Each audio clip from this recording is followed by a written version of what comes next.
The following is a conversation with Sertac Karaman, a professor at MIT, co-founder of the autonomous vehicle company Optimus Ride, and is one of the top roboticists in the world, including robots that drive and robots that fly.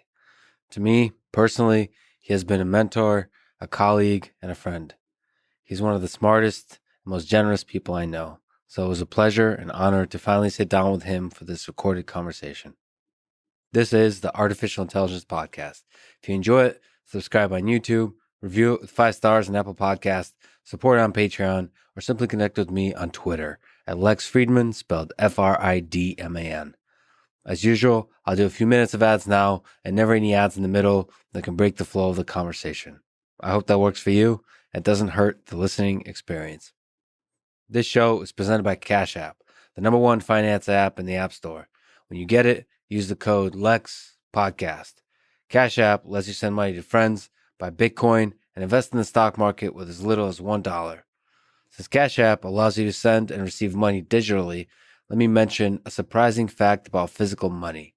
It costs 2.4 cents to produce a single penny. In fact, I think it costs $85 million annually to produce them. That's a crazy little fact about physical money.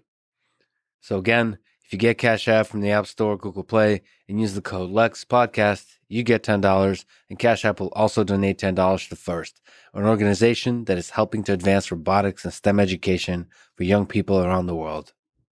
And now, here's my conversation with Sertac Karaman.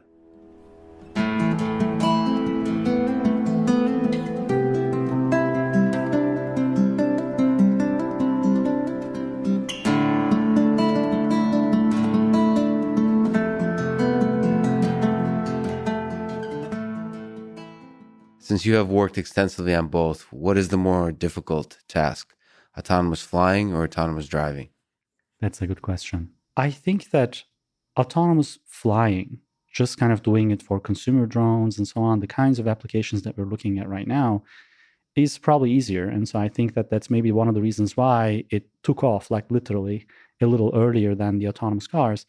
But I think if we look ahead, I would think that, the real benefits of autonomous flying, unleashing them in like transportation, logistics, and so on, I think it's a lot harder than autonomous driving. So I think my guess is that, we've seen a few kind of machines fly here and there, but we really haven't yet seen any kind of, machine like at massive scale, large scale being deployed and flown and so on. And I think that's going to be after we kind of resolve some of the large scale deployments of autonomous driving. So what's the hard part? What's your intuition behind why at scale, when consumer-facing drones are tough? So I think in general, at scale is tough. Like, for example, when you think about it, we have actually deployed a lot of robots in let's say, the past 50 years. We as academics or we business entrepreneurs? I think we as humanity. Humanity? That way. Okay. A lot of people working on it. Okay, so we humans deployed a lot of robots. And I think that, but when you think about it, robots, they're autonomous. They work on their own, but they are either like in isolated environments or they are in sort of, they may be at scale, but they're really confined to a certain environment that they don't interact so much with humans. And so, they work in, factory floors, warehouses, they work on Mars, they are fully autonomous over there. But I think that the real challenge of our time is to take these vehicles and put them into places where humans are present. So now I know that there's a lot of like human-robot interaction type of things that need to be done and so on. That's one thing, but even just from the fundamental algorithms and systems and the business cases or maybe the business models, even like architecture, planning, societal issues, legal issues, there's a whole bunch of pack of things that are related to us putting robotic vehicles into human-present environments. And these humans, they will not potentially be even trained to interact with them. They may not even be using the services that are provided by these vehicles. They may not even know that they're autonomous. They're just doing their thing, living in environments that are designed for humans, not for robots. And that, I think, is one of the biggest challenges, I think, of our time, to put vehicles there. And, to go back to your question, I think doing that at scale, meaning, you go out in a city, and you have, like thousands or tens of thousands of autonomous vehicles that are going around.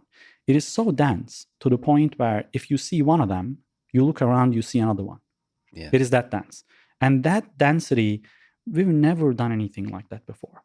And I would bet that that kind of density will first happen with autonomous cars, because I think, we can bend the environment a little bit. We can, especially kind of making them safe is a lot easier when they're like on the ground.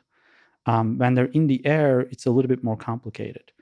But I don't see that there's going to be a big separation. I think that, there will come a time that we're going to quickly see these things unfold. Do you think there will be a time where there's tens of thousands of delivery drones that fill the sky? I think it's possible, to be honest. Delivery drones is one thing, but you can imagine for transportation, like an important use case is, we're in Boston. You want to go from Boston to New York, and you want to do it from the top of this building to the top of another building in Manhattan, and you're going to do it in 1.5 hours. And that's a big opportunity, I think. Personal transport, so like you and maybe a friend, like almost like an Uber. Or almost like an Uber. So like 4 people, 6 people, 8 people. In our work in autonomous vehicles, I see that. So there's kind of like a bit of a need for, one person transport, but also like a few people. So you and I could take that trip together. We could have lunch. I think kind of sounds crazy, maybe even sounds a bit cheesy, but I think that those kinds of things are some of the real opportunities. And I think, it's not like the typical airplane and the airport would disappear very quickly, but I would think that, many people would feel like they would spend an extra $100 on doing that and cutting that 4-hour travel down to 1.5 hours. So how feasible are flying cars? It's been the dream. That's like when people imagine the future for 50 plus years, they think flying cars. It's like all technologies, it's cheesy to think about now because it seems so far away, but overnight it can change. But just technically speaking, in your view, how feasible is it to make that happen? I'll get to that question, but just one thing is that I think, sometimes we think about what's going to happen in the next 50 years. It's just really hard to guess, right? Next 50 years, I don't know. I mean, we could get what's going to happen in transportation in the next 50 years. We could get flying saucers. I could bet on that. I think there's a 50-50 chance that, like you can build machines that can ionize the air around them and push it down with magnets and they would fly like a flying saucer. Yeah. That is possible. And it might happen in the next 50 years. So it's a bit hard to guess, like when you think about 50 years before. But I would think that, there's this kind of notion where there's a certain type of airspace that we call the agile airspace. And there's good amount of opportunities in that airspace. So that would be the space that is kind of a little bit higher than the place where you can throw a stone. Because that's a tough thing when you think about it. It takes a kid and a stone to take an aircraft down. And then what happens? Yeah. But, imagine the airspace that's high enough so that you cannot throw a stone. But it is low enough that you're not interacting with the very large aircraft that are, flying several thousand feet above. And that airspace is underutilized. Or it's actually kind of not utilized at all. Yeah, that's right. So there's like recreational people kind of fly every now and then, but it's very few. Like if you look up in the sky, you may not see any of them at any given time. Every now and then you'll see one airplane kind of utilizing that space and you'll be surprised. And the moment you're outside of an airport a little bit, like it just kind of flies off and it goes out. And I think utilizing that airspace, the technical challenges there is, building in autonomy and ensuring that that kind of autonomy is safe. Ultimately, I think it is going to be building in complex software, complicated so that it's maybe a few orders of magnitude more complicated than what we have on aircraft today. And at the same time, ensuring, just like we ensure on aircraft, ensuring that it's safe. And so that becomes like building that kind of complicated hardware and software becomes a challenge, especially when you build that hardware, you build that software with data. And so, it's of course, there's some rule-based software in there that kind of do a certain set of things, but then, there's a lot of training there. So you think machine learning will be key to these kinds, to delivering safe vehicles in the future, especially flight? Not maybe the safe part, but I think the intelligent part. I mean, there are certain things that we do it with machine learning, and it's just there's like right now no other way, and I don't know how else they could be done. And there's always this conundrum. I mean, we could like could we like we could maybe gather billions of programmers, humans who program perception algorithms that detect things in the sky and whatever, or we I don't know, we maybe even have robots like learn in a simulation environment and transfer, and they might be learning a lot better in a simulation environment than a billion humans put their brains together and try to program. Humans pretty limited. So what's the role of simulations with drones? You've done quite a bit of work there. How promising, just the very thing you said just now, how promising is the possibility of training and developing a safe flying robot in simulation and then deploying it and having that work pretty well in the real world? I think that a lot of people, when they hear simulation, they will focus on training immediately. But I think one thing that you said, which was interesting, it's developing. I think simulation environments are actually could be key and great for development, and that's not new. Like for example, there's people in the automotive industry have been using dynamic simulation for like decades now, and it's pretty standard that you would build and you would simulate. If you want to build an embedded controller, you plug that kind of embedded computer into another computer. That other computer would simulate dynamic, and so on. And I think, fast forward these things, you can create pretty crazy simulation environments. Like, for instance, one of the things that has happened recently, and that we can do now, is that we can simulate cameras a lot better than we used to simulate them. We were able to simulate them before, and I think we just hit the elbow on that kind of improvement. I would imagine that with improvements in hardware, especially, and with improvements in machine learning, I think that we would get to a point where we can simulate cameras very, very well. So simulate cameras means simulate how a real camera would see the real world. Therefore, you can explore the limitations of that. You can train perception algorithms on that in simulation, all that kind of stuff. Exactly. So, you know, it has been easier to simulate what we would call interoceptive sensors, like internal sensors. So, for example, inertial sensing has been easy to simulate.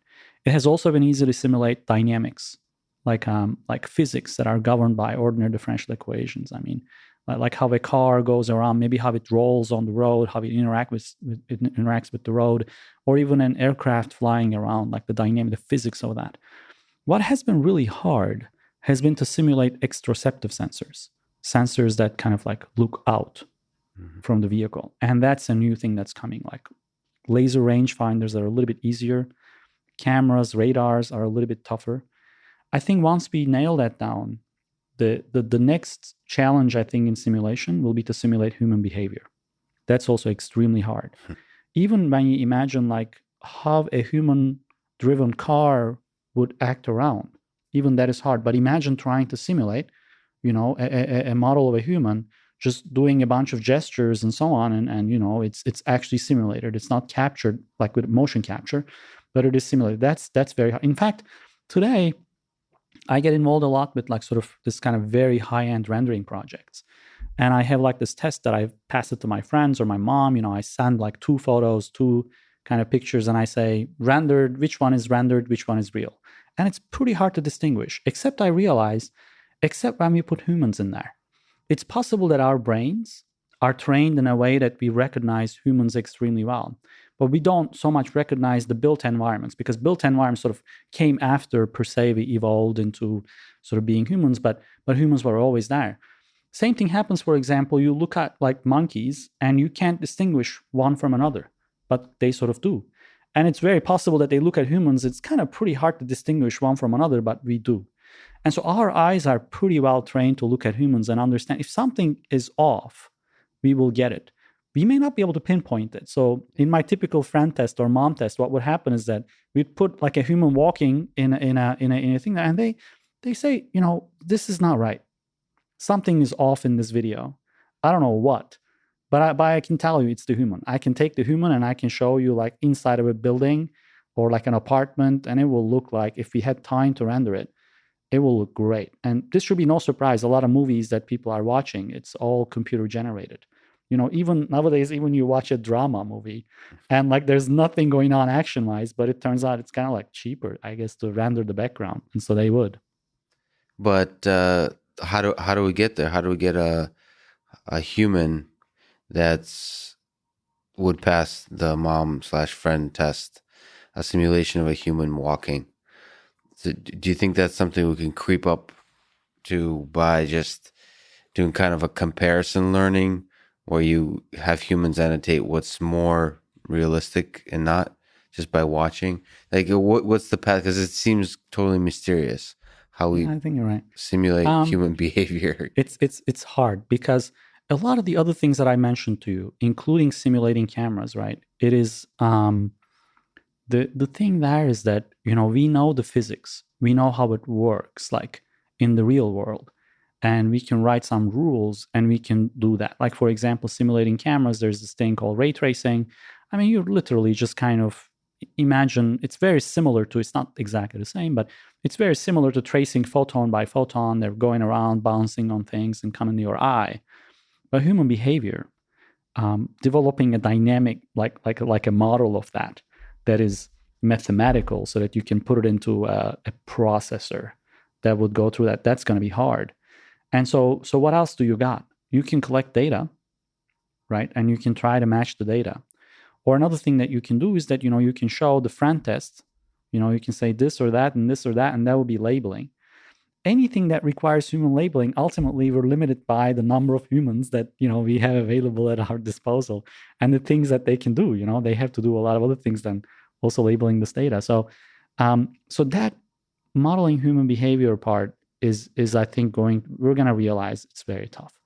And I think that also affects, our development of autonomous vehicles. I see that in self-driving as well. Like, so you're building self-driving, at the first time, like right after Urban Challenge, I think everybody focused on localization, mapping and localization. SLAM algorithms came in, Google was just doing that. And so building these HD maps, basically that's about knowing where you are. And then 5 years later, in 2012, 2013, came the kind of quote-unquote AI revolution, and that started telling us where everybody else is. But we're still missing what everybody else is going to do next. And so you want to know where you are, you want to know what everybody else is. Hopefully you know what you're going to do next, and then you want to predict what other people are going to do. And that last bit has been a real challenge. What do you think is the role your own of the ego vehicle, the robot you, the robotic you, in controlling and having some control of how the future unrolls, of what's going to happen in the future?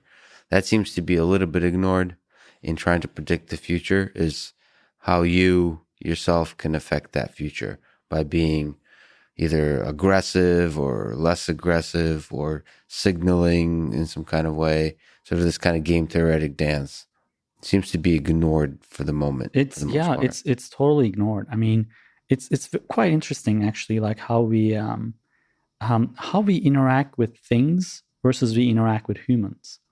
Like, so if you see a vehicle that's completely empty and it's trying to do something, all of a sudden it becomes a thing.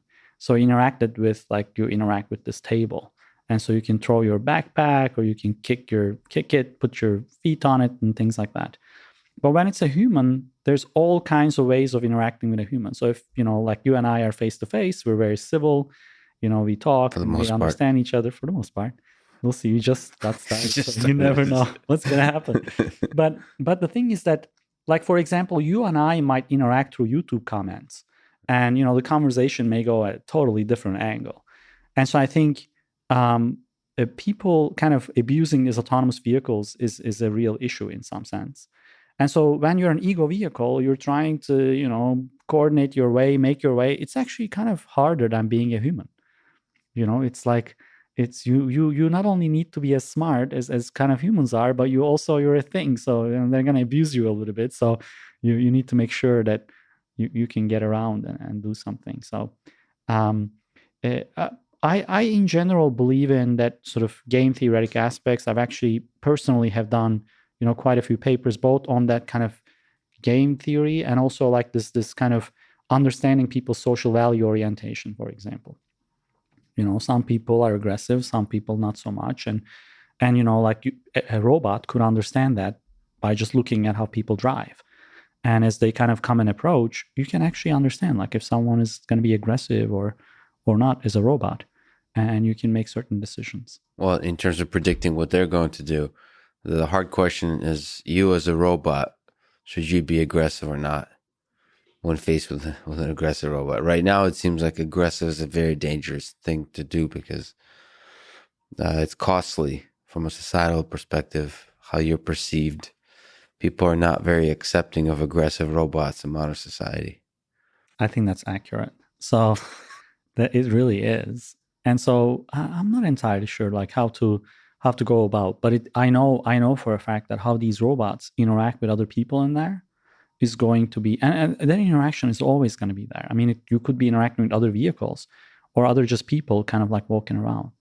And like I said, the moment there's like nobody in the seat, it's like an empty thing just rolling off the street. It becomes like no different than like any other thing that's not human. And so people, and maybe abuse is the wrong word, but people maybe rightfully even they feel like this is a human present environment. It's designed for humans to be, and they want to own it. And then the robots they would need to understand it, and they would need to respond in a certain way. And I think that this actually opens up like quite a few interesting societal questions for us as we deploy, like we talk, robots at large scale. So what would happen when we try to deploy robots at large scale, I think, is that we can design systems in a way that they're very efficient, or we can design them that they're very sustainable.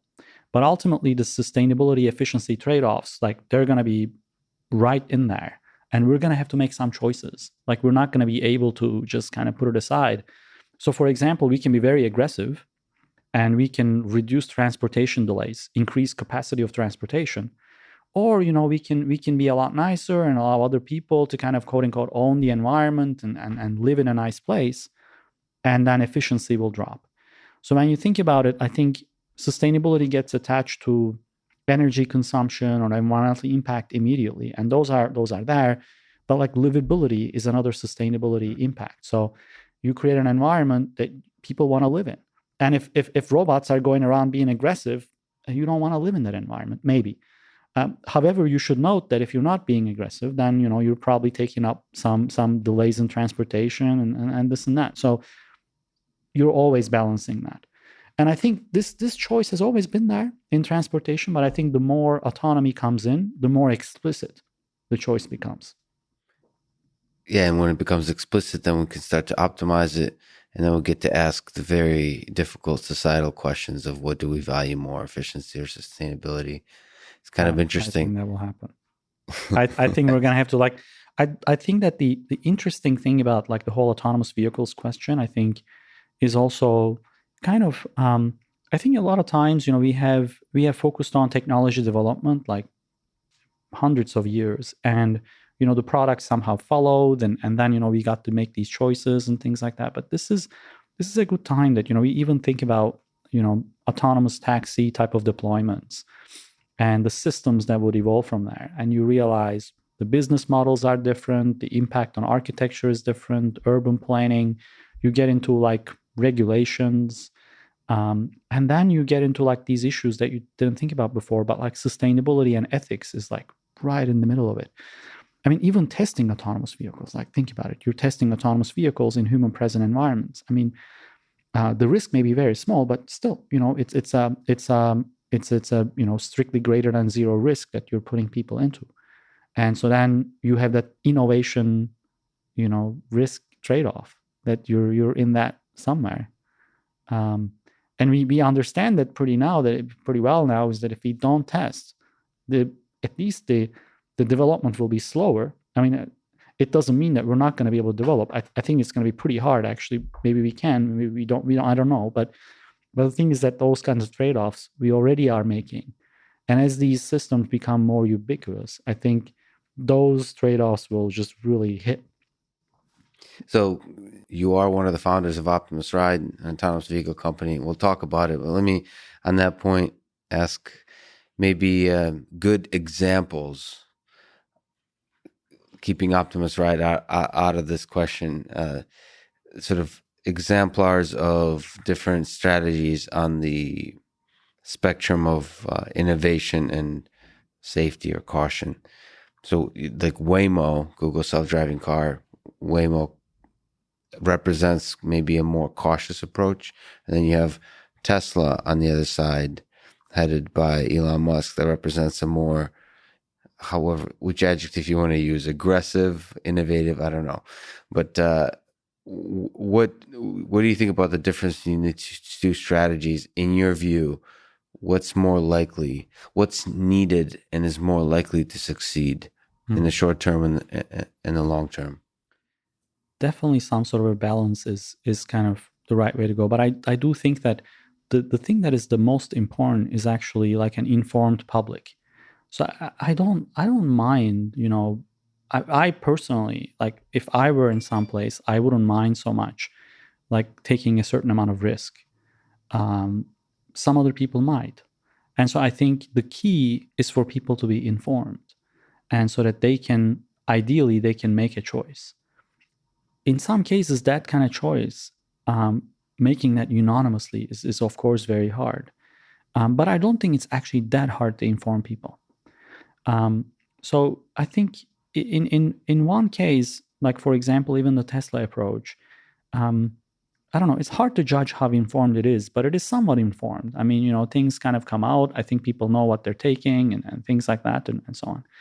But I think the underlying, I do think that these two companies are a little bit kind of representing like of course they, one of them seems a bit safer, the other one, or, whatever the adjective for that is, and the other one seems more aggressive or whatever the adjective for that is. Yeah. But I think, when you turn the tables, there are two other orthogonal dimensions that these two are focusing on. On the one hand, for Waymo, I can see that, I think they a little bit see it as research as well. So I'm not sure if they're like really interested in like an immediate product. They talk about it. Sometimes there's some pressure to talk about it, so they kind of go for it. But I think that they're thinking, maybe in the back of their minds, maybe they don't put it this way, but I think they realize that we're building like a new engine.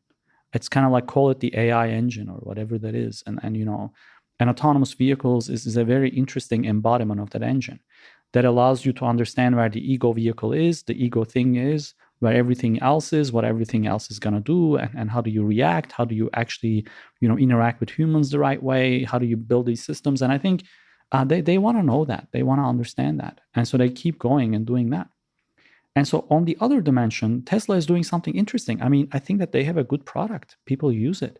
I think that, like it's not for me, but I can totally see people like it, and people, I think they have a good product outside of automation. But I was just referring to the automation itself. I mean, like it kind of drives itself. You still have to be kind of, you still have to pay attention to it, right? Mm-hmm.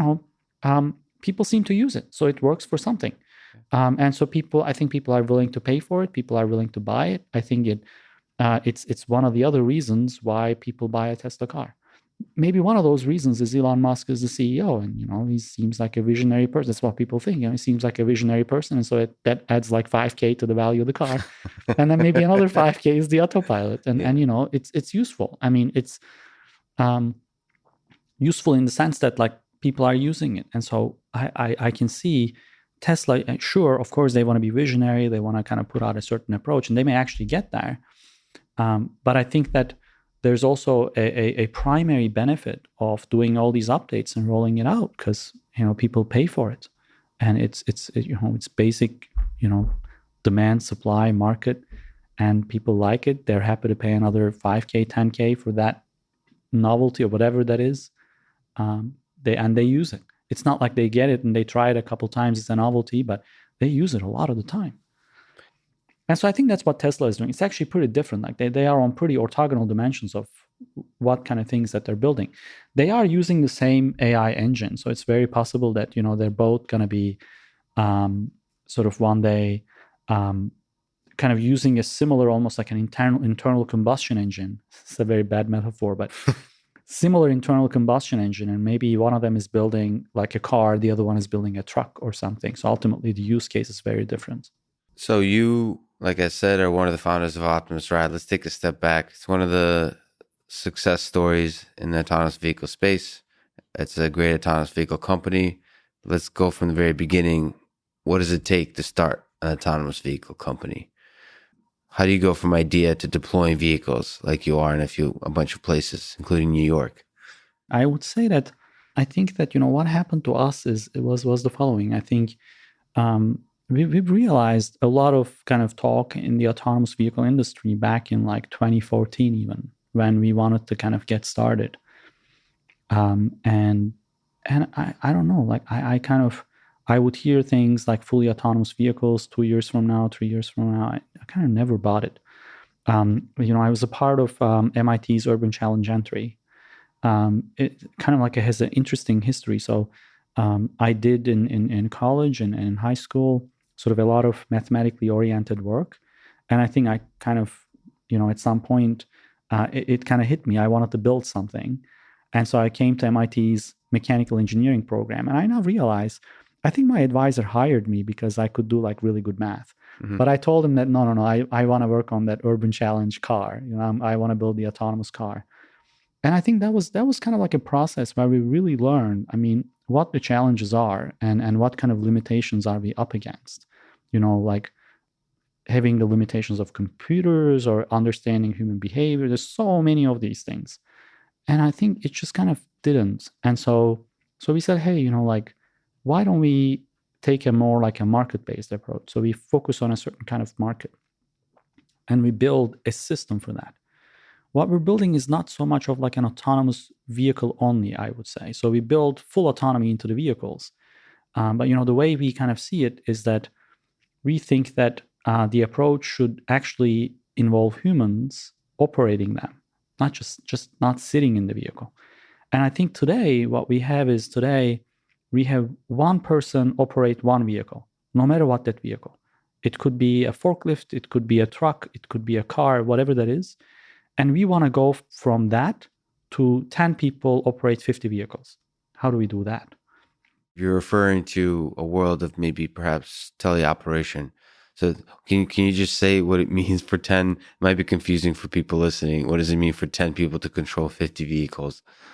That's a good point. So I think it's I very deliberately didn't call it teleoperation because what people think then is that people think away from the vehicle sits a person, sees like maybe puts on goggles or something, VR, and drives the car. So That's not at all what we mean. But we mean the kind of intelligence whereby humans are in control, except in certain places the vehicles can execute on their own. And so imagine like a room where people can see what the other vehicles are doing and everything. And, there will be some people who are more like air traffic controllers, call them like AV controllers. Yeah. And so these AV controllers would actually see kind of like a whole map. And they would understand where vehicles are really confident and where they kind of, need a little bit more help. And the help shouldn't be for safety. Help should be for efficiency. Vehicles should be safe no matter what. If you had 0 people, they could be very safe, but they'd be going 5 miles an hour. And so if you want them to go around 25 miles an hour, then you need people to come in. And for example, the vehicle come to an intersection and the vehicle can say, I can wait, I can inch forward a little bit, show my intent, or I can turn left. And right now it's clear, I can turn, I know that, but before you give me the go, I won't.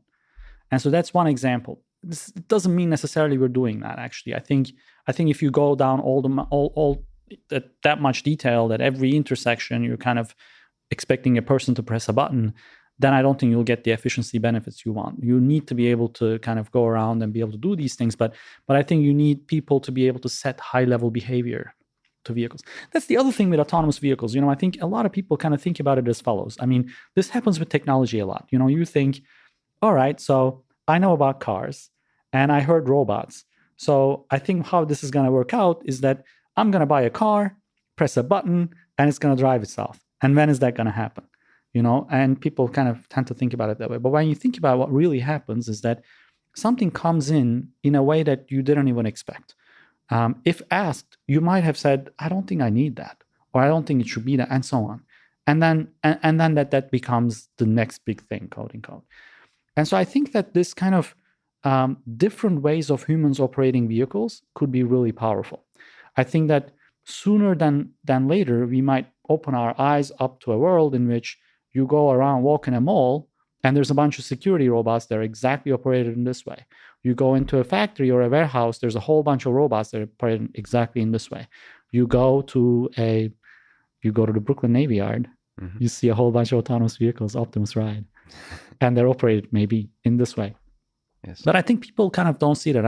I sincerely think that there's a possibility that we may almost see like a whole mushrooming of this technology in all kinds of places that we didn't expect before.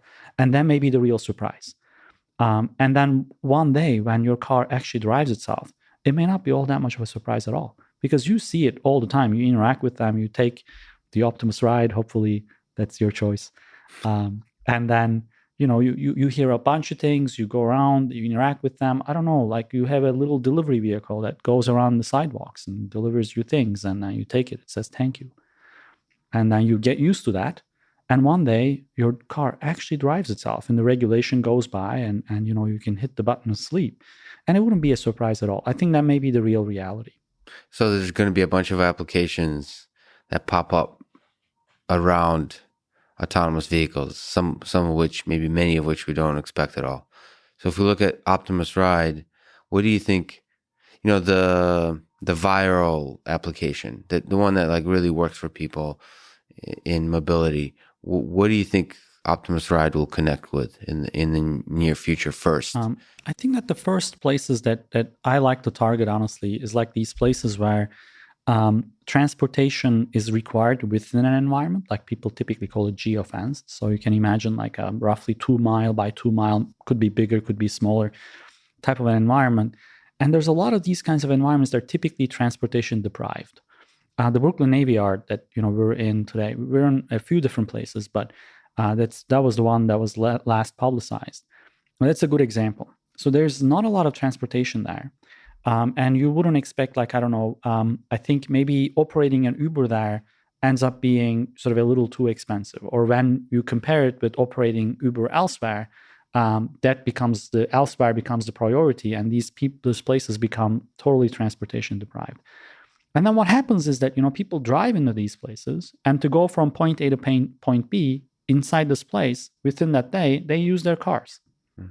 And so we end up building more parking for them to, for example, take their cars and go to the lunch place.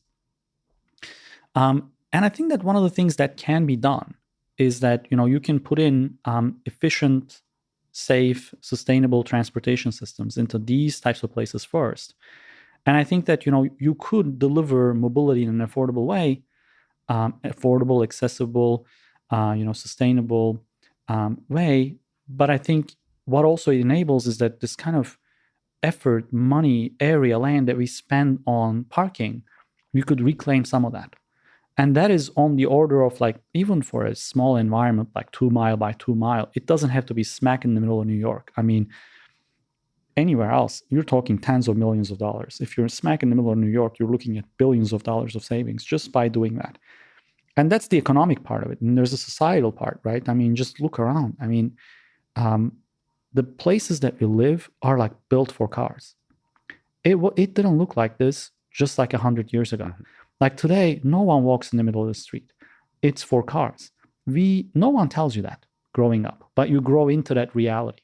And so sometimes they close the road. It happens here, like they close the road. Still people don't walk in the middle of the road, like just walk in the middle, and people don't.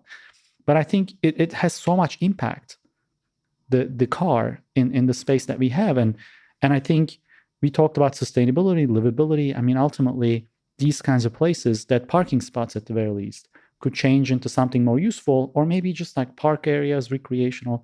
And so I think that's the first thing that we're targeting. And I think that we're getting like a really good response, both from an economic, societal point of view, especially places that are a little bit forward-looking.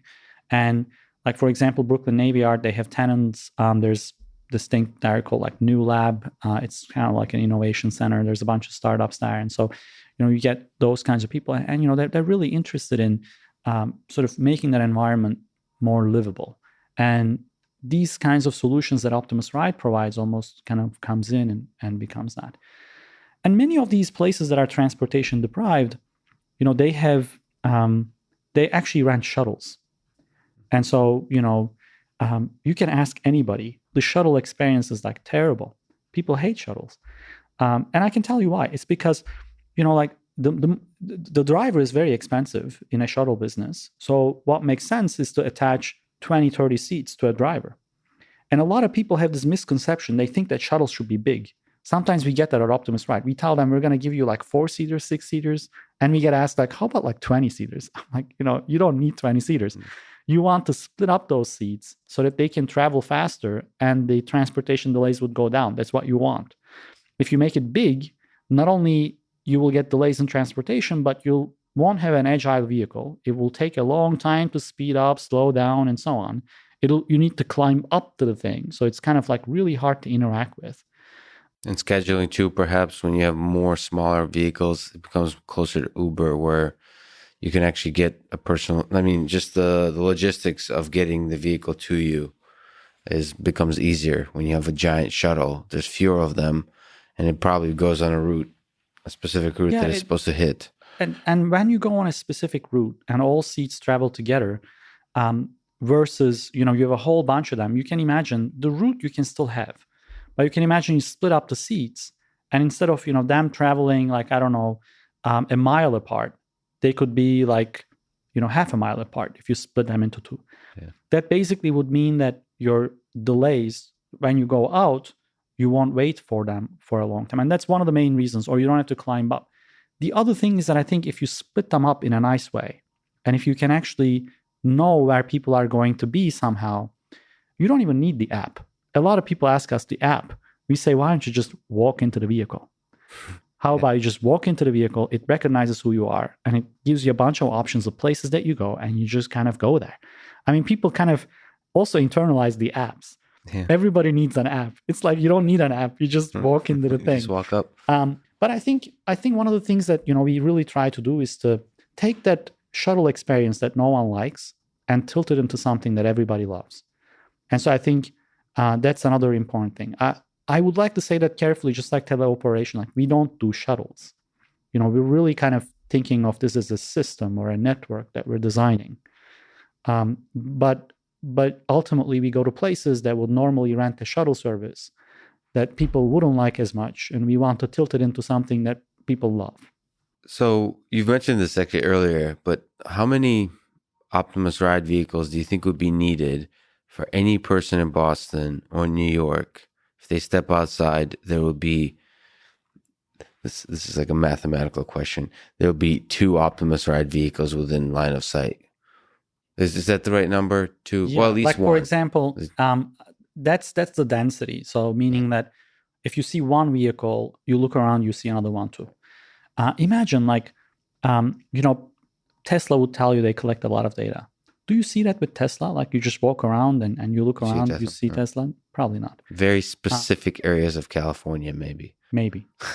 You're right. Like there's a couple zip codes that, It just... But I think that's kind of important because, like maybe the couple zip codes. The one thing that we kind of depend on, and I'll get to your question in a second, but now like we're taking a lot of tangents today. Hell yes. And so I think that this is actually important. People call this data density or data velocity. So it's very good to collect data in a way that, you see the same place so many times. Like you can drive 10,000 miles around the country, or you drive 10,000 miles in a confined environment. You'll see the same intersection hundreds of times. And when it comes to predicting what people are going to do in that specific intersection, you become really good at it. Versus if you drone like 10,000 miles around the country, you've seen that only once. And so trying to predict what people do becomes hard. And I think that, you said what is needed. It's tens of thousands of vehicles. You really need to be like a specific fraction of vehicle. Like, for example, in good times in Singapore, you can go and you can just grab a cab. And they are like, 10%, 20% of traffic, those taxis. Oh, Ultimately, that's where you need to get to, so that you get to a certain place where you really the benefits really kick off in like orders of magnitude type of a point. But once you get there, you actually get the benefits, and you can certainly carry people. I think that's one of the things people really don't like to wait for themselves. But for example, they can wait a lot more for the goods if they order something. Like you're sitting at home and you want to wait half an hour. That sounds great. People will say it's great. You're gonna take a cab. You're waiting half an hour. Like that's crazy. You don't want to wait that much. But I think you can, I think, really get to a point where the system at peak times really focuses on kind of transporting humans around, and then it's really it's a good fraction of the traffic to the point where you go, you look around, and there's something there, and you just kind of basically get in there, and it's already waiting for you or something like that, and then you take it. If you do it at that scale, like today, for instance, Uber, if you talk to a driver, right? I mean, Uber takes a certain cut. It's a small cut, or drivers would argue that it's a large cut. But it's when you look at the grand scheme of things, most of that money that you pay Uber kind of goes to the driver. And if you talk to the driver will claim that most of it is their time. It's not spent on gas. They think it's not spent on the car per se as much. It's like their time. And if you didn't have a person driving, or if you're in a scenario where 0.1 person is driving the car, a fraction of a person is kind of operating the car, because one operates several. If you're in that situation, you realize that the internal combustion engine type of cars are very inefficient. We build them to go on highways. They pass crash tests. They're like really heavy. They really don't need to be like 25 times the weight of its passengers, or like area-wise and so on. And but if you get through those inefficiencies, and if you really build like urban cars and things like that, I think the economics really starts to check out, like to the point where, I don't know, you may be able to get into a car and it may be less than $1 to go from A to B. As long as you don't change your destination, you just pay 99 cents and go there. If you share it, if you take another stop somewhere, it becomes a lot better. These kinds of things, at least for models, at least for mathematics and theory, they start to really check out. So I think it's really exciting what Optimus Ride is doing in terms of it feels the most reachable, like it'll actually be here and have an impact. Yeah, that is the idea. And if we contrast that, again, we'll go back to our old friends, Waymo and Tesla. So Waymo seems to have sort of technically similar approaches as Optimus Ride, but they're not as interested as having impact today. They have a longer term sort of investment. It's almost more of a research project still, meaning they're trying to solve, as far as I understand, maybe you can differentiate, but they seem to want to do more unrestricted movement, meaning move from A to B, where A to B is all over the place, versus Optimus Ride is really nicely geofenced and really sort of establish mobility in a particular environment before you expand it. And then Tesla is like the complete opposite, which is, the entirety of the world actually is going to be automated. Highway driving, urban driving, every kind of driving, you kind of creep up to it by incrementally improving the capabilities of the autopilot system. So when you contrast all of these, and on top of that, let me throw a question that nobody likes, but is a timeline. When do you think each of these approaches, loosely speaking, nobody can predict the future, will see mass deployment? So Elon Musk predicts the craziest approach is I've heard figures like at the end of this year, right? So that's probably wildly inaccurate, but how wildly inaccurate is it? First thing to lay out, like everybody else, it's really hard to guess. I don't know where Tesla can look at, or Elon Musk can look at and say, hey, it's the end of this year. I don't know what you can look at. Even the data that you would. If you look at the data, even kind of trying to extrapolate the end state without knowing what exactly is going to go there, especially for like a machine learning approach. I mean, it's just kind of very hard to predict. But I do think the following does happen. I think a lot of people, what they do is that there's something that I called a couple times time dilation in technology prediction happens. Let me try to describe a little bit. There's a lot of things that are so far ahead, people think they're close. And there's a lot of things that are actually close. People think it's far ahead. People try to kind of look at a whole landscape of technology development. Admittedly, it's chaos. Anything can happen in any order at any time. And there's a whole bunch of things in there. People take it, clamp it, and put it into the next 3 years. And so then what happens is that there's some things that maybe can happen by the end of the year or next year and so on. And they push that into like a few years ahead because it's just hard to explain. And there are things that are like, we're looking at 20 years more, maybe, hopefully in my lifetime type of things. And because, we don't know. I mean, we don't know how hard it is even. Like, that's a problem. We don't know, like, if some of these problems are actually AI complete. Like, we have no idea what's going on. And we take all of that and then we clump it and then we say 3 years from now. And then some of us are more optimistic. So they're shooting at the end of the year. And some of us are more realistic. They say like 5 years. But, we all, I think, it's just hard to know. And I think trying to predict like products ahead 2-3 years, it's hard to know in the following sense. Like we typically say, okay, this is a technology company, but sometimes really you're trying to build something where the technology does, like there's a technology gap, like, and Tesla had that with electric vehicles. Like when they first started, they would look at a chart, much like a Moore's law type of chart, and they would just kind of extrapolate that out. And they'd say, we want to be here. What's the technology to get there? We don't know. It goes like this, so it's probably just going to, keep going. Yeah. With AI that goes into the cars, we don't even have that. Like we can't. I mean, what can you quantify? Yeah. Like, what kind of chart are you looking at? But so I think when there's that technology gap, it's just kind of really hard to predict. So now I realize I talked like 5 minutes and avoid your question. I didn't tell you anything about that. It was very skillfully done. That was very well done. And I don't think I think you've actually argued that it's not a use, even any answer you provide now is not that useful. It's going to be very hard. There's one thing that I really believe in, and this is not my idea, and it's been discussed several times, but this kind of like something like a startup, or a kind of an innovative company, including definitely Waymo, Tesla, maybe even some of the other big companies that are kind of trying things. This kind of like iterated learning is very important.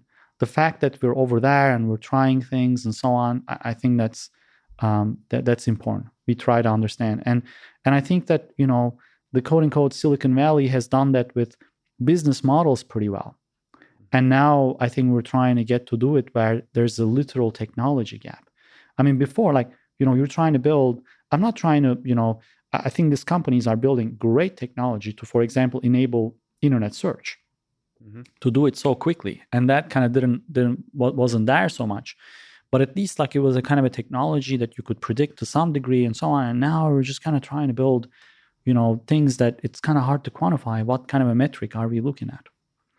So psychologically, as a leader of graduate students and at Optimus Ride, a bunch of brilliant engineers, just curiosity, psychologically, do you think it's good to think that whatever technology gap we're talking about can be closed by the end of the year? Or do you, because we don't know. So the way, do you want to say that everything is going to improve exponentially to yourself and to others around you as a leader? Or do you want to be more sort of maybe not cynical, but I don't want to use realistic because it's hard to predict, but maybe more cynical, pessimistic about the ability to close that gap? Yeah, I think that, going back, I think that iterated learning is like key. That, you're out there, you're running experiments to learn. And that doesn't mean sort of like, you like your Optimus Ride, you're kind of doing something, but like in an environment. But like what Tesla is doing, I think is also kind of like this kind of notion. And people can go around and say like, this year, next year, the other year, and so on. But I think that the nice thing about it is that they're out there, they're pushing this technology in. I think what they should do more of, I think that kind of inform people about what kind of technology that they're providing, the good and the bad, and then, not just sort of, if it works very well, but I think, and I'm not saying they're not doing bad on informing. I think they're kind of trying. They put up certain things, or at the very least, YouTube videos comes out on how the summon function works every now and then, and people get informed.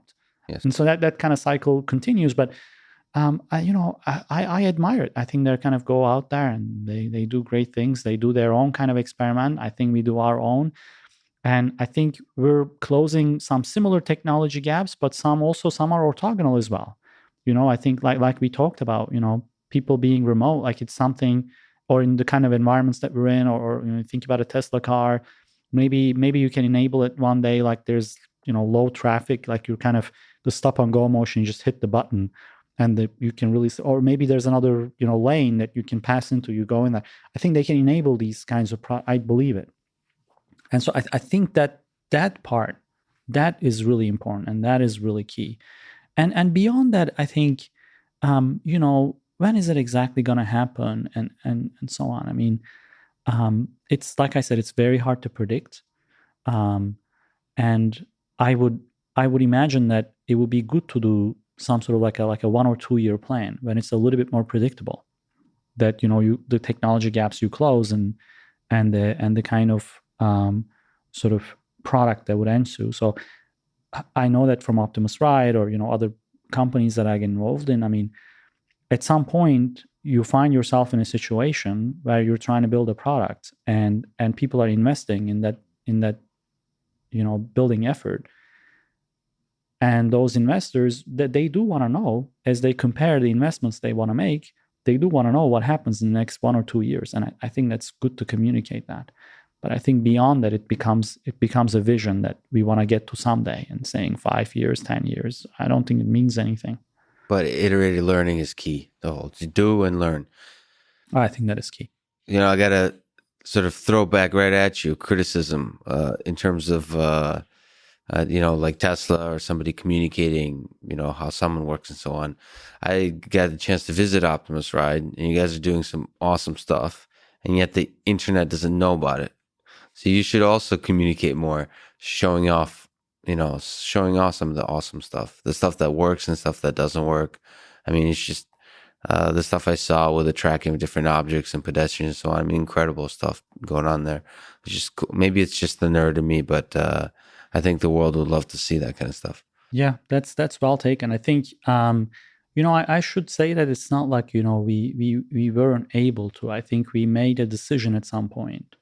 That decision did involve me quite a bit on kind of sort of doing this in kind of quote unquote stealth mode for a bit. But I think that, we'll open it up quite a lot more. And I think that we are also at Optimus Ride kind of hitting a new era. We're big now. We're doing a lot of interesting things. And I think, some of the deployments that we kind of announced were some of the first bits of information that we kind of put out into the world. We'll also put out our technology. A lot of the things that we've been developing is really amazing, and we're gonna start putting that out. We're especially interested in sort of like being able to work with the best people, and I think it's good to not just kind of show them when they come to our office for an interview, but just put it out there in terms of like get people excited about what we're doing. So on the autonomous vehicle space, let me ask one last question. So Elon Musk famously said that Lidar is a crutch.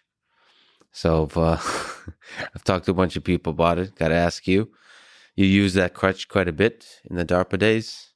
So, and his idea in general, sort of, more provocative and fun, I think, than a technical discussion. But the idea is that primarily camera-based systems is going to be what defines the future of autonomous vehicles. So what do you think of this idea? Lidar as a crutch versus primarily camera-based systems?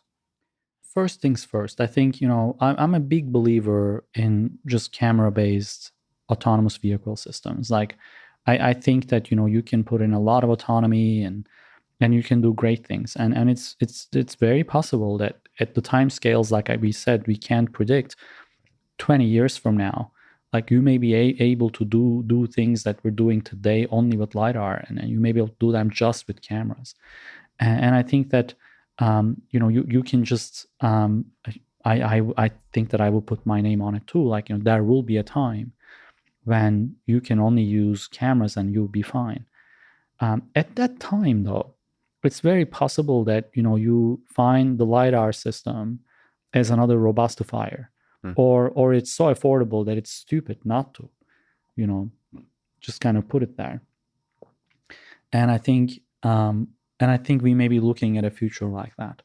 Do you think we're over relying on LiDAR right now because we understand it better? It's more reliable in many ways from a safety perspective. It's easier to build with. That's the other thing. I think, to be very frank with you, I mean, we've seen a lot of sort of autonomous vehicles companies come and go, and the approach has been, you slap a LiDAR on a car, and it's kind of easy to build with. When you have a LiDAR, you just kind of code it up and you hit the button and you do a demo. So I think there's a lot of people, they focus on the LiDAR because it's easier to build with.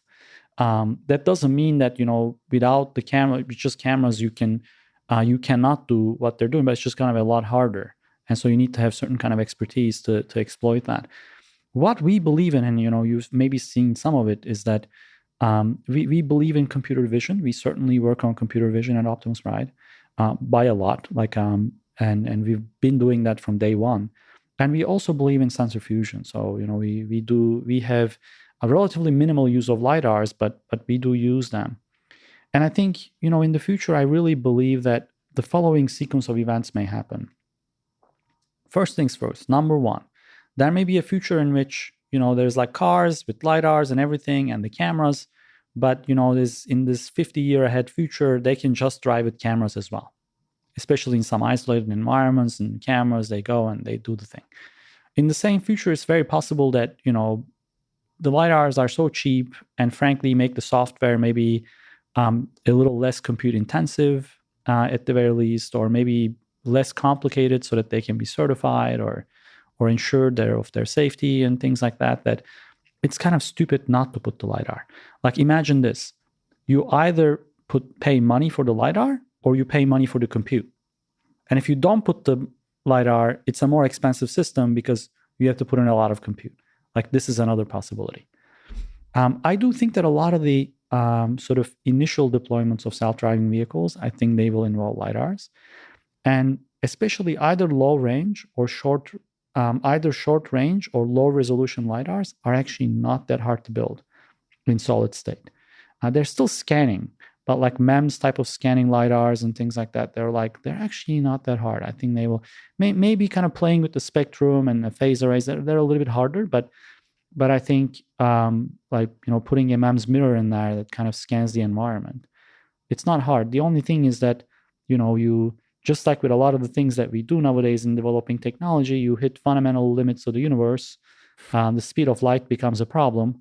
Yeah. And when you're trying to scan the environment, so you don't get either good resolution or you don't get range.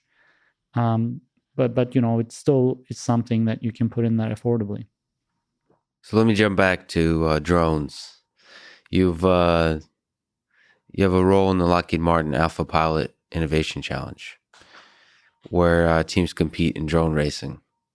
It's super cool, super intense, interesting application of AI. So can you tell me about the very basics of the challenge and where you fit in, what your thoughts are on this problem? And it's sort of echoes of the early DARPA challenge through the desert that we're seeing now with drone racing. Yeah, I mean, one interesting thing about it is that, the drone racing exists as an esport. And so it's much like you're playing a game, but there's a real drone going in an environment. A human being is controlling it with goggles on. So it is a robot, but there's no AI. There's no AI, yeah. Human being is controlling it. And so that's already there. And I've been interested in this problem for quite a while, actually, from a roboticist point of view. And that's what's happening in Alpha Pilot. Which problem? Of aggressive flight? Of aggressive flight, fully autonomous aggressive flight. The problem that I'm interested in, I mean, you asked about Alpha Pilot, and I'll get there in a second, but the problem that I'm interested in, I'd love to build autonomous vehicles like drones that can go far faster than any human possibly can. I think we should recognize that we as humans have, limitations in how fast we can process information. And those are some biological limitations. Like, we think about this AI this way too. I mean, this has been discussed a lot, and this is not sort of my idea per se, but a lot of people kind of think about human level AI. And they think that, AI is not human level. One day it'll be human level, and humans and AIs, they kind of interact. Versus I think that the situation really is that humans are at a certain place and AI keeps improving, and at some point just crosses off, and it gets smarter and smarter and smarter. And so drone racing, the same issue.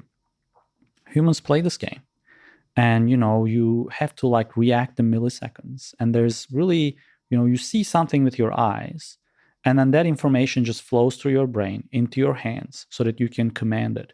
And there's some also delays on getting information back and forth. But suppose those delays didn't exist. You just a delay between your eye and your fingers is a delay that a robot doesn't have to have.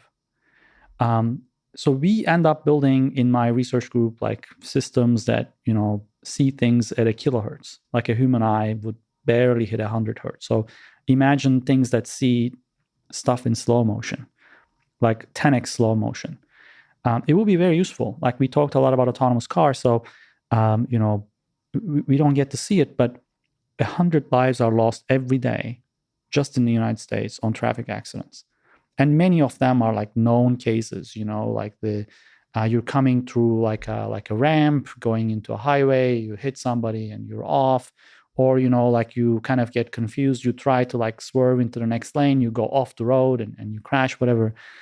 And I think if you had enough compute in a car and a very fast camera right at the time of an accident, you could use all compute you have. You could shut down the infotainment system and use that kind of computing resources. Instead of rendering, you use it for the kind of artificial intelligence that goes in there, the autonomy. And you can either take control of the car and bring it to a full stop, but even if you can't do that, you can deliver what the human is trying to do. Human is trying to change the lane, but goes off the road, not being able to do that with motor skills and the eyes, and you can get in there. And there's so many other things that you can enable with what I would call high throughput computing. Data is coming in extremely fast, and in real time, you have to process it. And the current CPUs, however fast you clock it, are typically not enough. You need to build those computers from the ground up so that they can ingest all that data. That I'm really interested in. Just on that point, just really quick, currently what's the bottleneck? You mentioned the delays in humans. Is it the hardware? So you work a lot with NVIDIA hardware. Is it the hardware or is it the software? I think it's both. In fact, they need to be co-developed, I think, in the future. I mean, that's a little bit what NVIDIA does.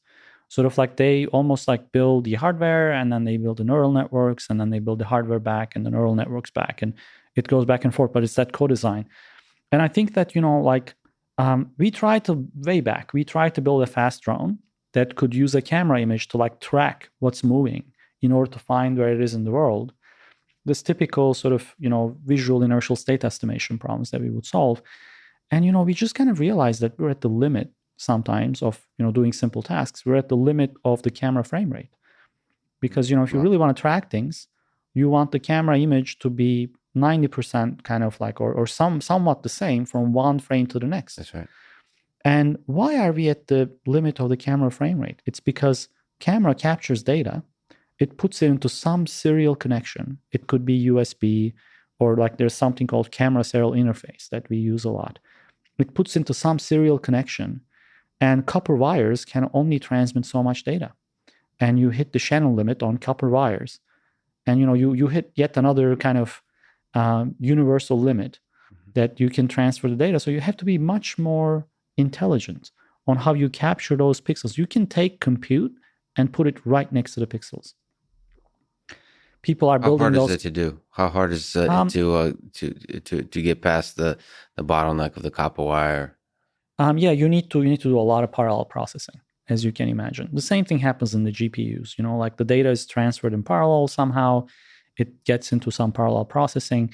I think that now we're really kind of diverted off into so many different dimensions. But Great. So it's aggressive flight. How do we make drones see many more frames a second in order to enable aggressive flight? That's a super interesting problem. that's an interesting problem. So, but think about it. You have CPUs. You clock them at several gigahertz. Um, we don't clock them faster, largely because we run into some heating issues and things like that. But another thing is that 3 gigahertz clock, light travels kind of like on the order of a few inches or an inch. That's the size of a chip. And so you pass a clock cycle, and as the clock signal is going around in the chip, you pass another one. And so trying to coordinate that, the design of the complexity of the chip becomes so hard. I mean, we have hit the fundamental limits of the universe in so many things that we're designing. I don't know if people realize that. It's great, but we can't make transistors smaller because quantum effects, the electrons start to tunnel around. We can't clock it faster. One of the reasons why is because information doesn't travel faster in the universe. Yeah. And we're limited by that. Same thing with the laser scanner. But so then it becomes clear that, the way you organize the chip into a CPU or even a GPU, you now need to look at how to redesign that if you're going to stick with silicon. Yes. You could go do other things too. I mean, there's that too, but you really almost need to take those transistors, put them in a different way so that the information travels on those transistors in a different way, in a much more way that is specific to the high-speed cameras coming in. And so that's one of the things that we talk about quite a bit. So drone racing kind of really makes that embodies that. It embodies that, and that's why it's really exciting. It's exciting for people. Students like it. It embodies all those problems. But going back, we're building, quote unquote, another engine, and that engine, I hope, one day will be just like how impactful seatbelts were in driving. I hope so. Or it could enable, next generation autonomous air taxis and things like that. I mean, it sounds crazy, but one day we may need to perch land these things. If you really want to go from Boston to New York in 1.5 hours, you may want a fixed-wing aircraft.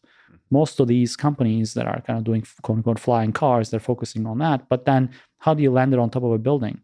You may need to pull off kind of fast maneuvers for a robot, like perch landing. You're going to go and perch into a building. If you want to do that, you need these kinds of systems.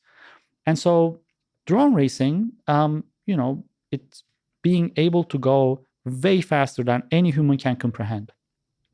Take an aircraft, forget the quadcopter, you take your fixed wing. While you're at it, you might as well put some rocket engines in the back and you just light it. You go through the gate and a human looks at it and just said, what just happened? Yeah. And they would say, it's impossible for me to do that. And that's closing the same technology gap that would, one day steer cars out of accidents. So, but then let's get back to the practical, which is sort of just getting the thing to work in a race environment, which is kind of what it's another kind of exciting thing, which the DARPA Challenge to the Desert did. Theoretically, we had autonomous vehicles, but making them successfully finish a race, first of all, which nobody finished the first year, and then the second year just to get, to finish and go at a reasonable time is really difficult engineering, practically speaking, challenge. So let me ask about the Alpha Pilot Challenge. There's a big prize potentially associated with it. But let me ask, reminiscent of the DARPA days, predictions. You think anybody will finish? Well, not soon.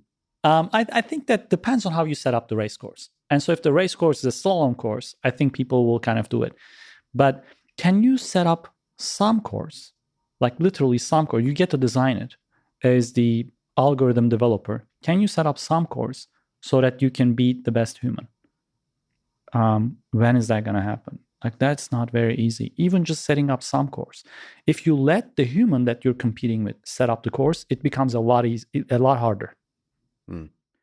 So how many in the space of all possible courses Would humans win and would machines win? Great question. Let's get to that. I want to answer your other question, which is like the DARPA challenge days, right? What was really hard? I think we understood what we wanted to build, but still building things, that experimentation, that iterated learning, that takes up a lot of time actually. And so in my group, for example, in order for us to be able to develop fast, we build like VR environments. We'll take an aircraft, we'll put it in a motion capture room, big, huge motion capture room, and we'll fly it in real time. We'll render other images and beam it back to the drone. That sounds kind of notionally simple, but it's actually hard because now you're trying to fit all that data through the air into the drone. And so you need to do a few crazy things to make that happen. But once you do that, then at least you can try things. If you crash into something, you didn't actually crash. So it's like the whole drone is in VR. We can do augmented reality and so on. And so I think at some point, testing becomes very important. One of the nice things about Alpha Pilot is that they built the drone, and they build a lot of drones, and it's okay to crash. In fact, I think maybe, the viewers may kind of like to see things that crash. That potentially could be the most exciting part. Yeah. It could be the exciting part. And I think, as an engineer, it's a very different situation to be in. Like in academia, a lot of my colleagues who are actually in this race, and they're really great researchers, but I've seen them trying to do similar things whereby they built this one drone, and somebody with like a face mask and a gloves are going right behind the drone, yes, trying to hold it if it falls down. Imagine you don't have to do that. I think that's one of the nice things about Alpha Pilot Challenge, where we have these drones, and we're going to design the courses in a way that will keep pushing people up until the crashes start to happen. And we'll hopefully sort of I don't think we want to tell people crashing is okay. Yeah. Like, we want to be careful here, but because we don't want people to crash a lot.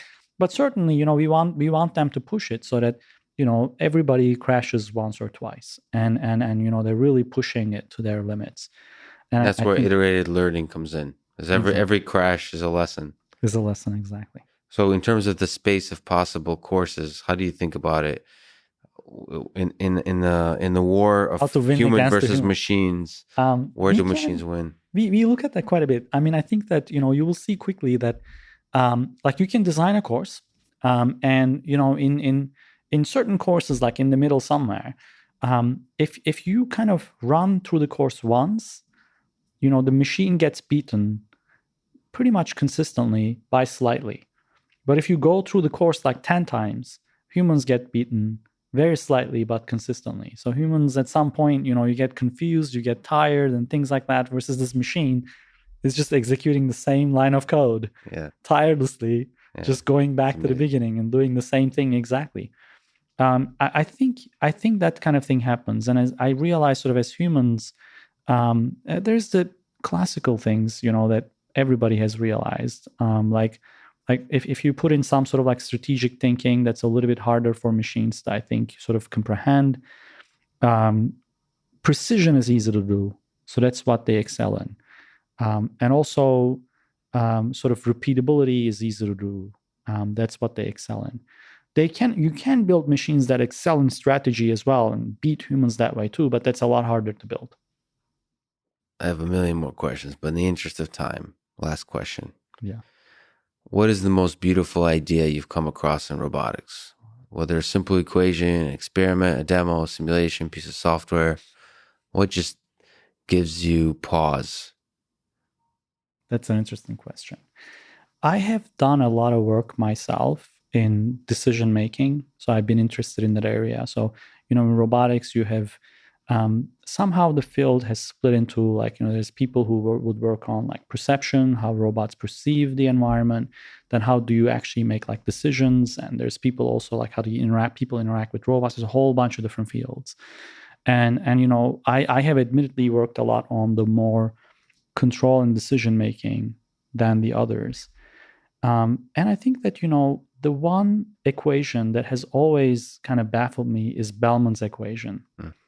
And so it's this person who have realized like way back, more than half a century ago, on like how do you actually sit down, and if you have several variables that you're kind of jointly trying to determine, how do you determine that? And there's one beautiful equation that, like today people do reinforcement and we still use it. And it's baffling to me because it both kind of tells you the simplicity, because it's a single equation that anyone can write down. You can teach it in the first course on decision making. At the same time, it tells you how computationally how hard the problem is. I feel like a lot of the things that I've done at MIT for research has been kind of just this fight against computational efficiency. Things like, how can we get it faster, to the point where we now got to like, let's just redesign this chip. Like maybe that's the way. But I think it talks about how computationally hard certain problems can be by nowadays what people call curse of dimensionality.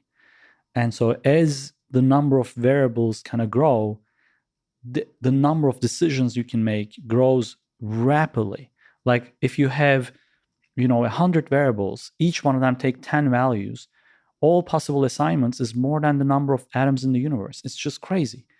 And that kind of thinking is just embodied in that one equation that I really like.